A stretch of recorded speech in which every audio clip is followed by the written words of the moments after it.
মালামালের bag বাসে। আচ্ছা ভাই, এই যে মানে আপনি তো এই বাসের ভিতরে যাচ্ছিলেন, মানে কি ঘটনা ঘটছিল? আমরা এখানে ফেরির জন্য আর কি বাস অপেক্ষা করতেছিল। ফেরির জন্য প্রায় 15-20 মিনিটের মতো বাস অপেক্ষা করার পরে একটা ফেরি আসে, ওইটা আনলোড হইতেছিল। আর যে বাসটা দুর্ঘটনার সম্মুখীন হয়েছে, বাসটা এখানে এই পাশেই ফেরির জন্য সিরিয়ালে দাঁড়িয়েছিল। তো আমি আবার বাসের প্যাসেঞ্জার ছিলাম।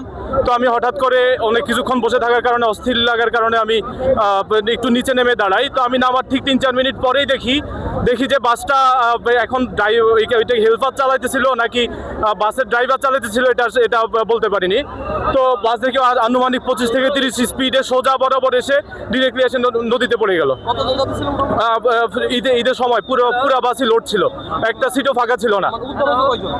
আনুমানিক 5-7 জনের মতো আর কি ওরা উঠতে পারছে, বাকিরা উঠতে পারেনি।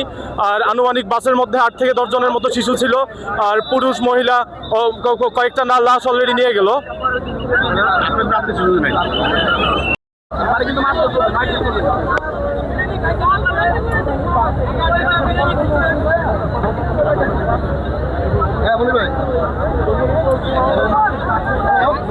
দিয়েন না, বুঝছেন?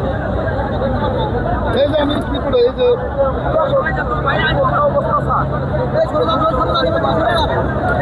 শনাক্ত করছেন কিনা? হ্যাঁ, শনাক্ত করছেন। এই যে আমি কি করে এই যে